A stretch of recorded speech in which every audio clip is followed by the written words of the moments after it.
మరి నలుగురు బిడ్డలు మెమరీ వార్డ్స్ తెలియజేయటం ద్వారా గిఫ్ట్ పొందుకోవటానికి ప్రభు సహాయం చేస్తూ వచ్చారు. అందుని బట్టి దేవునికి మహిమ కలుగును గాక. ఇది మంచి ప్రోత్సాహం అన్నమాట పిల్లలకి. మరి నేను సండే స్కూల్లో దేవుని వాక్యం చెప్పడం ద్వారా రెఫరెన్స్ అప్పగించడం ద్వారా నాకు ప్రైజ్ వచ్చింది అని చెప్పి సంతోషిస్తూ వారు పెద్దవారైన తర్వాత చెప్పుకుంటారన్నమాట.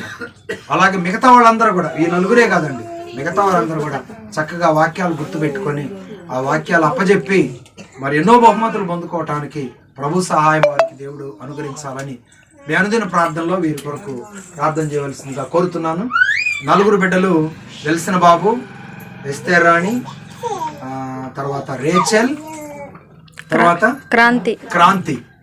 వీళ్ళు ఈరోజు ఈ బహుమతులు పొందుకోవటానికి దేవుడు వారికి సహాయం చేశారు. వారు కూడా వచ్చి నిలబడండి అమ్మా, వారు కూడా రండి.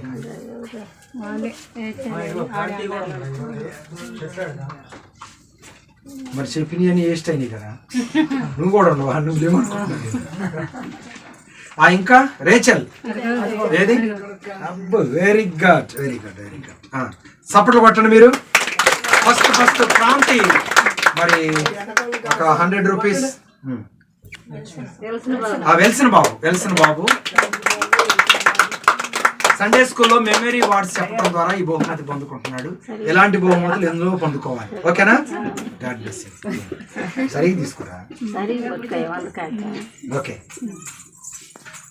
నెక్స్ట్ క్రాంతి ఉందా? అందులో ఉందా? ఎన్నిసార్లు చదివా నాకు అర్థం కాలేదు. ఎవరెవరు అనుకున్నా. సరే, మంచిది. సపోర్ట్లు కొట్టాలి, ఓకేనా? క్రమంగా రావాలి సండే స్కూల్కి. Okay, praise the lord.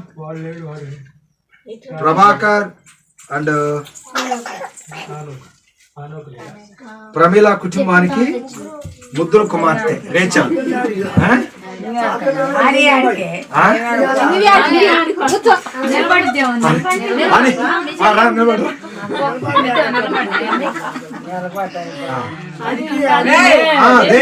Rachel చెప్పింది. పట్టుకో, సపోర్ట్లు కొట్టాలి గట్టిగా. ఇట్టా తిప్పు. Very good.